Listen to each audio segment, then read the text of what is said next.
Hi there, everyone. It's 4 o'clock in the East. Well, Donald Trump has a seemingly limitless ability to lie to the American people. His latest and possibly most egregious lie is the attempt to spin his capitulation to Iran as some sort of personal victory and masterclass in negotiating.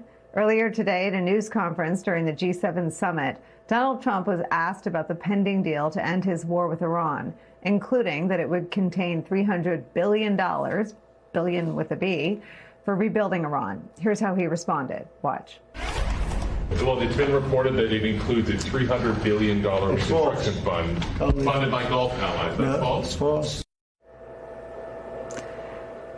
We just got that memorandum of understanding today, so we'll double check that. Quote, the United States of America undertakes with regional partners to develop a definitive, mutually agreed plan with at least $300 billion for the reconstruction and economic development of the Islamic Republic of Iran.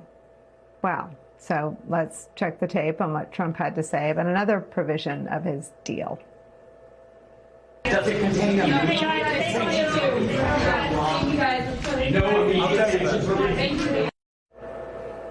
No immediate sanctions relief. That's what he said. But again, here's the memorandum of understanding text. Quote, the United States of America undertakes to terminate all types of sanctions against the Islamic Republic of Iran. So what about Trump's demand that Iran should never have a nuclear weapon? Here's what Donald Trump said about that. The Obama deal was one of the dumbest deals I've ever seen. It was a road to a nuclear weapon. My deal is a wall to a nuclear. You're not going to have it. It's a wall to a nuclear weapon. A wall? What kind of wall? Well, here's what Trump's memorandum of understanding says about it. Quote, the United States of America and the Islamic Republic of Iran have agreed to resolve the disposition of the stockpile enriched material pursuant to a mechanism that will be mutually agreed upon pending the final deal. The United States of America and the Islamic Republic of Iran agree to maintain the status quo. The Islamic Republic of Iran will maintain the current status quo of its nuclear program, and the United States of America will not impose any new sanctions and will not deploy additional forces in the region. Nothing about a wall. And finally, the provision that Donald Trump slammed and attacked and smeared former President Barack Obama over back in 2015, unfreezing Iranian assets. Here's how Trump is handling those now. Quote, the United States of America undertakes to make fully available for use the frozen or restricted funds and assets of the Islamic Republic of Iran. So despite Donald Trump's denials, the reality of the MOU is so bad and so unpalatable, so unspinnable, that even Trump's own sycophantic Republican Party is in open revolt. As one headline from Fox News puts it, quote, Republicans, media rip Trump's secret Iran deal, with the harshest critics calling it a surrender. His former ambassador to the United Nations, Nikki Haley, reacting to Wall Street Journal reporting that the deal would allow Iran to immediately begin selling its oil, posted on social media this, quote, if this is true, Iran wins. There should be zero sanctions relief on day one. Trump's own former vice president, Mike Pence, remember him? He warned this last night. Watch. So, I mean, pretty bluntly, it sounds like you think, from what we know so far, this is a mistake by the Trump administration.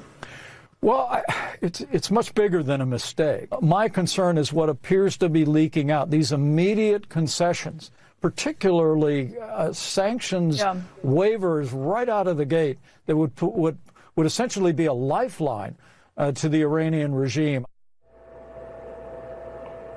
It is worse than a mistake. So says Mike Pence. And if all that is not bad enough, if all that doesn't tell you how bad this is, here's the front page of the Trump-friendly New York Post. Quote, love bomb.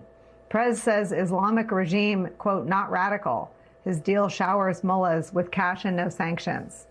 Even Trump's own political party and media apparatus calling BS on his attempt to frame his own capitulation as a deal is where we begin today with some of our favorite reporters and friends. Senior national security reporter David Rohde is here. Also joining us, Paul Rieckhoff. He is the host of the Independent Americans podcast and the founder and CEO of Independent Veterans of America.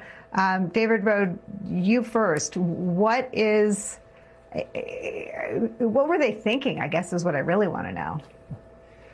I don't know. And it was just startling to me today, the tone the president used in the press conference. All these things he'd said for months. He talked about how American bombing had devastated Iran's regime and even threatened that we were going to drop bombs on their heads. And then later in the press conference, he said, the bombing really didn't do anything. Dropping $1 billion didn't achieve much, so why should we keep doing that? The really valuable thing was the naval blockade we created. And then he said, in terms of missiles, again, at the beginning of the war, Iran should not have any missiles. Its missile industry should be raised from the ground. And today he's like, well, Saudi Arabia has missiles, and it would be unfair for Iran to not have missiles. So it was this incredible change of tone from the president. And I think I got a meme from a former CIA officer about the broader message here to other rivals and threats to our country that at this point, Iceland, according to the meme, is like eager to get into a war with Trump, hoping it can get the same deal that Iran got. I mean, it's so bad. It's the punchline of jokes being told by the New York Post. I mean, Paul Rieckhoff, I don't understand how we're in a place where this train just sort of rumbles along, obviously off the tracks, obviously with no braking system, obviously with no regard for the 13 men and women of the military who paid with their lives, to leave the United States of America in a weaker position where we are the butt of jokes. Countries want to go to war with us. Yeah, we're all along for the ride on Trump's crazy train of destruction and mayhem. And this is a loser's agreement. This is a surrender. This is a concession. This is awful. This weakens our standing in the world. I think it's a disgrace to the military that's been ramped up for this and told that this is such an existential threat and such an important fight. What does Trump say to the 13 families of the troops that were killed in this operation, the troops that have been wounded? Every single objective that he put forward to the world and to this country has not been met. And the regime is still in place. And now he's acting like they're a group of people that are reasonable and we can negotiate with after they slaughtered their own people. He did this with Putin, too. I mean, the problem here is we have the videotape. We can go back and see his own words. And there's no spinning this or selling this. And I think it's time for Congress and the American people especially to hold him accountable. And keep in mind, he wants to go further. He wants to go hit Cuba. So let's keep this in mind as he starts to ramp up for Cuba, that maybe we should have a War Powers Act before he strikes Cuba instead of afterward like we did in Iran and Venezuela. David Rohde, two-part question. One, what, if any, is the prospect for that? And two, let me just add the new dynamic here, which is that the most blistering attacks are coming from the right in American politics. This is a tweet by a right-wing Washington Post columnist, quote, $300 billion to Iran under any circumstances is a disaster, like offering the Marshall Plan to rebuild Germany while the Nazis were still in power. So we have Mark Deason making the Nazi comparison and telling the Nazi joke about Trump today. Yeah, it's extraordinary, and the whole question though is, and there are Republicans that are pushing back against this, but Senator Lindsey Graham, and maybe I missed another tweet from him, sort of said he talked today with Steve Witkoff, the president's envoy, and he thinks that signing the MOU is like a step in the right direction, and he said he hopes this can all lead to a comprehensive agreement. So I guess I'm skeptical of, Republicans are really going to push back on this. Tom Tillis did push back much more aggressively.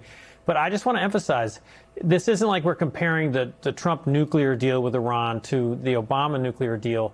There is no Trump nuclear deal with Iran. There is nothing in this agreement that actually decides anything or restricts or changes Iran's nuclear program. It's literally the language you were reading. The status quo continues with Iran's nuclear program. So I think as time goes by, there'll be more opposition. And then lastly, there's going to be opposition from Israel.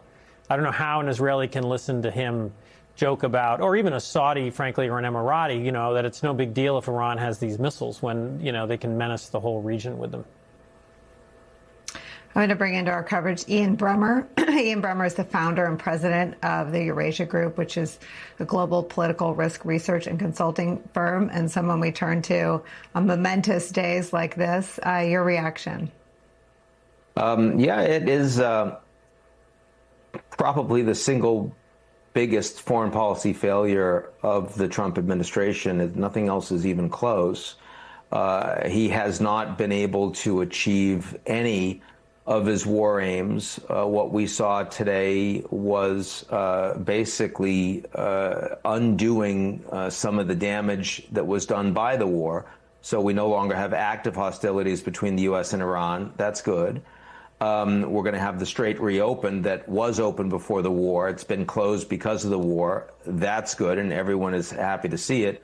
By the way, there's also, in the first paragraph of this agreement, it says that there's no more war in Lebanon, but the Israelis are not a signatory, neither is Hezbollah. So the United States doesn't actually have jurisdiction or control over the conflict to make that commitment. So in some ways, it's kind of a stillborn deal to begin with. And I can understand why Trump didn't want the 14 points to be made public. Frankly, it'd be better for him if we still didn't have them.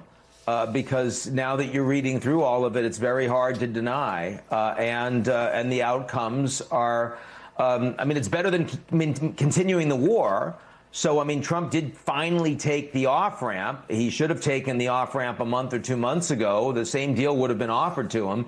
The Iranians clearly understood that the United States had no stomach for continuing this fight. And that's, by the way, that's why there's very little reason to believe that they will go ahead for a final agreement that would end up at the level of the JCPOA, the Obama nuclear deal, because if you're Iran and you know the Americans have no fist in their glove ongoing, you're just going to cut deals with the Gulf states and others to charge for access to the Strait going forward. That's the most likely outcome here.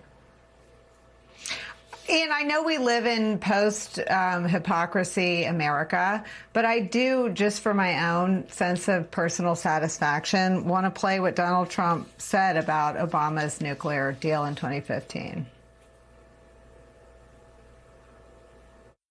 He dealt from desperation, and he shouldn't have been desperate. First of all, we're giving them billions of dollars in this deal. Well, the unfreezing is an easy one to answer. We have taken a lot of their money, and we have their money. We have taken their money. It's not our money. It's their money, and we froze it. At a certain point in time, I guess we're going to have to give it back. I mean, the Obama administration spent years making the exact same point, that we didn't give them pallets of cash. We gave them back their money.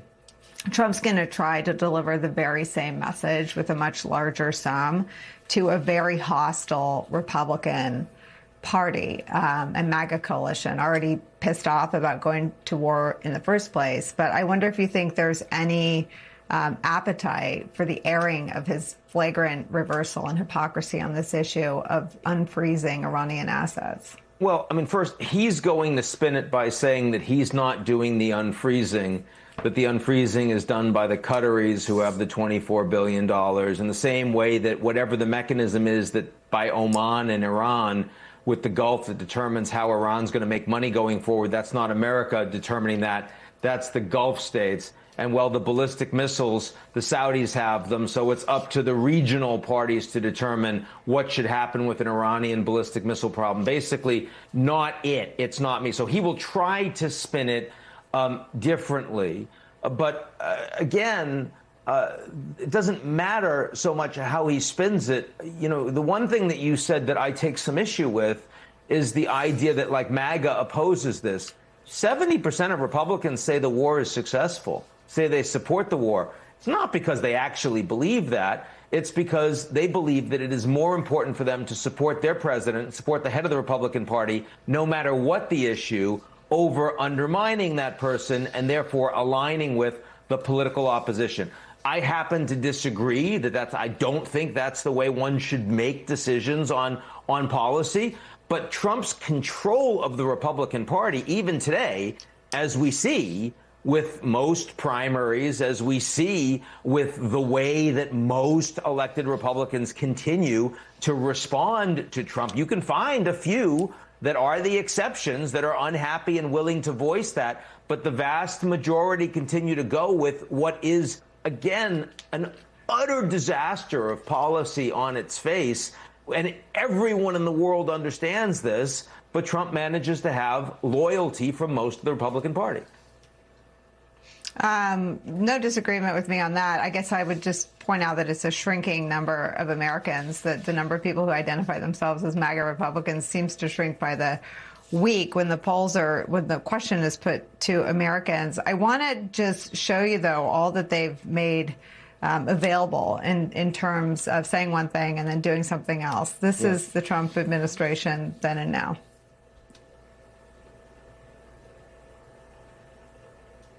Anytime, anywhere, we should be able to call anytime, anywhere. We have to be able to go in and inspect. And if you don't have that, you have nothing, because you know the Iranians are going to cheat. Any place, anywhere, anytime, U.S. inspectors?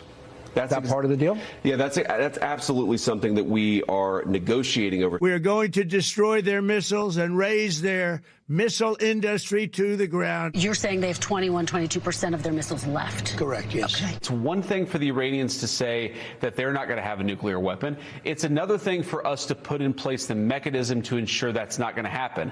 Part of that is, of course, to ensure that they don't have the ability to enrich uranium. They're agreeing never to enrich. They're agreeing right now to eliminate the enriched stockpile. And if they don't get to a point where they agree to stop enriching, then they don't get the other benefits of the bargain. And they keep their highly enriched uranium. No, we'll probably destroy it after we get it, but we're not going to let them have it. You could make the case why you even bothering, because it's not really valuable. It's, it's probably $500,000 worth. It's not very valuable stuff. But I think psychologically we want to get it.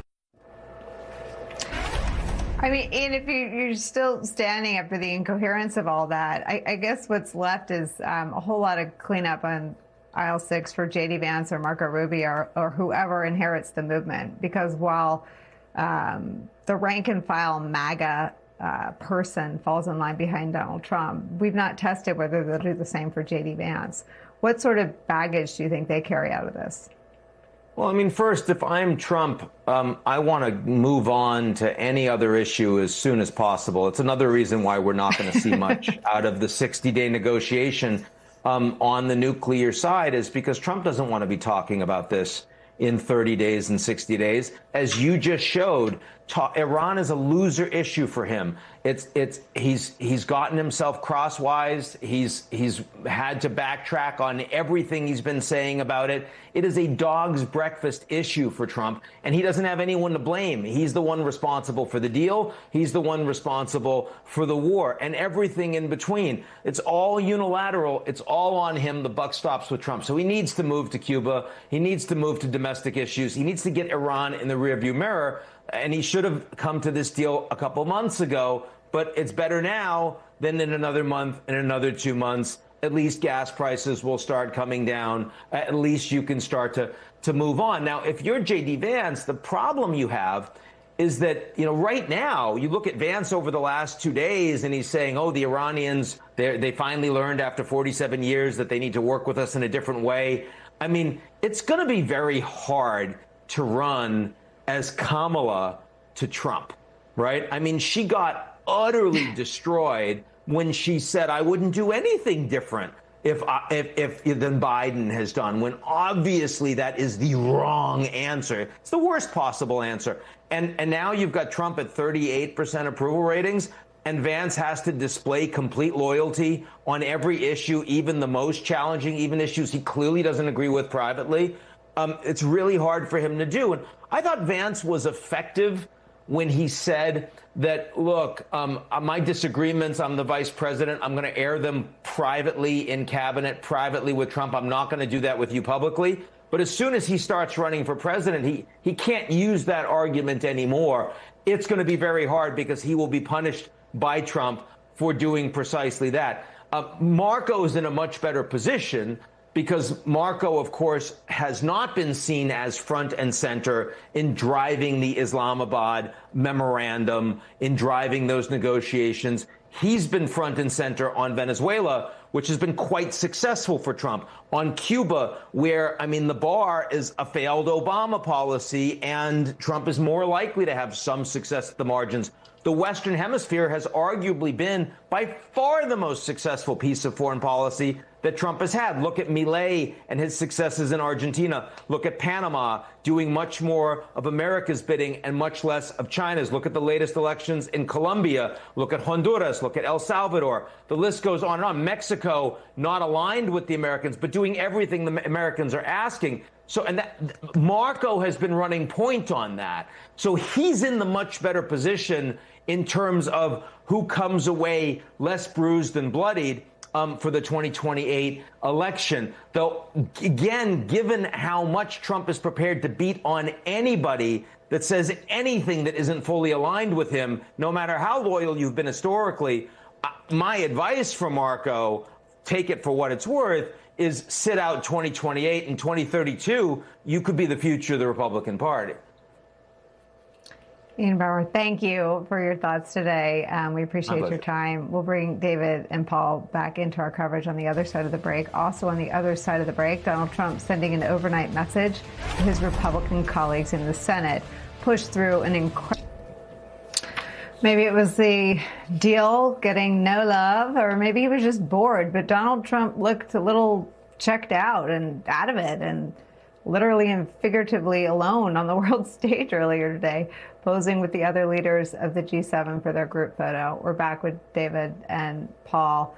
Paul, the optics used to be everything for Donald Trump, and that was, at least within his own political coalition, how he got away with the substance never being exactly what everybody thought they were getting with him. The optics are now catastrophic for Donald Trump. And I wonder your thoughts about why the White House can't do a better job when the cameras are rolling. It's also embarrassing for America. I mean, just to see, you know, our president roaming around in that way and ineffective and waffling and flailing. But I think it's even worse than that. I mean, it's dangerous. Our president looks weak. He just took a massive loss, maybe the biggest loss in a generation. And Putin's watching. The North Koreans are watching. The Chinese are watching. So if you're sitting there thinking about what to do on Taiwan, you're in the driver's seat. And our military, I think this will impact morale. It'll definitely impact recruiting. And we've, you know, reduced our stockpiles. 40% of our Navy was occupied. We spent tens of billions of dollars that they still can't fully account for. And they're putting forward a defense budget at the end of the year that has a $500 billion plus up for Iran, probably just to cover the cost of what they already spent. So it's just a loss across the board. But from a strategic standpoint, this weakens our country and our standing in such a profound way that our enemies are celebrating. You know, I also think that, David Rode, we're at this point where Trump announces something, everybody learns the reality of it. His own party recoils, the right-wing press, you know, barfs all over it, and he undoes it. I mean, he said twice in today's news cycle that he reserved the right to, quote, drop bombs on the heads of the Iranians. Is this really over? We don't know. I mean, he did raise this possibility of the pushing the signature back, but it's a pattern here of, I think, Trump just showing such deep disregard, you know, for the future of his own party. We were talking about J.D. Vance earlier, and yeah, I've heard from sources, it's been well reported, Vance completely opposed this war, and now he's being forced to publicly defend it. It's going to damage his political future. And then Paul mentioned the defense budget. Just back to the working class Americans who voted for Donald Trump, who've hoped, you know, through all these elections that he was going to turn around their lives, their sense of being left behind by the rest of the country. The total new defense budget was $1.5 trillion. That includes tens of billions of dollars for Trump-class battleships that, you know, Republicans say the Navy doesn't need. They need more Aegis destroyers. That's what would have helped us break this Iranian blockage of the Strait. And then lastly, I just feel, watching the president today and the way he's erratic, I feel bad for young Americans of all parties. You know, for presidents, they've had 2 octogenarians who are struggling, I think, you know, to not be erratic, I'll be polite about it. And that's all they've seen. And I just worry they won't vote. They won't think it matters. And I feel for them. And so it's a critical challenge for the country. But there's a new generation, to state the obvious, that is needed. Nicolle, can I make another point, too? What about the Iranian people? What about the Iranian people? All the brave young Iranians who stood up and died and were waiting for America to save them. So many Iranian American friends that I have are saying, you know what, I'm rooting for this to happen so that we can finally get that generational change that we wanted. We'll know that things are different in Iran because the Iranian people will tell us. And now they're completely hung out to dry. This regime is still in place, and it's going to go right back to killing any Iranian who stands up to them. And I think that's an underreported part of this story it's incredibly tragic and damaging long term. Well, and will you be more brutal or less brutal if after the president of the United States of America said, quote, help is on the way, he did this, leave the, remove the sanctions on day one, return all of the brutal regime's assets on day one, the thing he attacked Obama for doing for a decade, and leave the nuclear issue. I mean, he could not have made this brutal regime stronger if he'd sat down with a team of advisors and asked them for a plan of how to make the brutal regime stronger. He did all the things that would have been on, and I'm not suggesting that he was executing a plan because he never is, but if he asked his advisors to write down a plan how to strengthen the brutal leaders of Iran, you would have done all these things. Remove sanctions on day one, let them possibly charge for passage to the Strait of Hormuz, which was before open. Leave in place the nuclear program, deal with it at a later date, release all their assets. I mean, you couldn't have done more to strengthen the brutality of the Iranians, David. Yes, absolutely. And my heart goes out for the Iranians as well. This is an extraordinary country, you know, and it's interesting, again, J.D. Vance said this publicly, White House officials said this, that and the president, that there's somehow some change with the new leadership, that they're excited because Iran's new leaders can see they can be one of the richest countries in the world, like Saudi Arabia or like Kuwait. And that's just a fantasy. I mean, this is an ideological regime, an ideological movement. The president talked about killing, I think he said 28 of their top leaders, including the current supreme leader's father and I believe wife. And so this is not a regime that's going to decide it wants to be rich and cares about oil and wants to be like Saudi Arabia. It's going to take that $300 billion and rebuild parts of the country, but it's also going to rebuild its missile stockpile, and it's going to fund its proxies. Yeah. And it's so not over. I mean, he can try to turn the page on this, but it's so not over, especially for the allies in the region, for Israel. He can try to turn the page on this, but this isn't going away. David Rode and Paul Rieckhoff, to that point that it is to be continued, we will continue to call on you. Thank you for starting me off today. When we come back, Donald Trump blocked his own DNI nominees confirmation hearing scheduled for today. He pulled the plug. Donald Trump made crystal clear today that he is more than willing, eager in fact, to trade our country's national security if it makes him just a little bit easier to try to rig the midterm elections. At 4 o'clock in the morning here, 10 o'clock at his hotel in France, Donald Trump placed Senate Republicans between a rock and a hard place, announcing that he would be canceling the scheduled nomination hearing for Jay Clayton as Director of National Intelligence in a bid to force Congress to act on his deeply unpopular voter ID bill. That bill does not have the votes to pass right now. Clayton's nomination had been fast-tracked to help reauthorize FISA, an important surveillance tool. Since presidents do not have the power to cancel Senate hearings, Trump's post over social media sent a wave of confusion through Capitol Hill, with Republican Senator Tom Cotton appearing to maybe consider for like 15 minutes standing up to Trump, claiming the hearing was still on, before he just backed down like they all always do a couple hours later, stating it was, quote, regrettable that Trump told Clayton not to show up. And according to Democratic Senator Mark Warner, Jay Clayton himself might have even been left confused by Trump's social media post. I am not sure whether Jay Clayton has simply been postponed or withdrawn. I wonder whether Jay Clayton knows whether he has been postponed or withdrawn. And again, that is a level of chaos, incompetence. When we're talking about our national security, when we're talking about adversaries around the world, what signal does this send? I mean, the chaos would be comical if it wasn't so dangerous. And now with Clayton's nomination and the future of the 18 intelligence agencies that are under the Director of National Intelligence in complete limbo, Donald Trump says the housing guy, his personal attack dog, Bill Pulte, who has zero national security experience, who faced bipartisan backlash when he was tapped as acting Director of National Intelligence, he was the reason Jay Clayton was nominated in the first place. Trump has gone back to saying he's just going to do the job and serve as acting DNI. I want to bring into this conversation Janae Nelson, the president and director counsel of the NAACP Legal Defense Fund.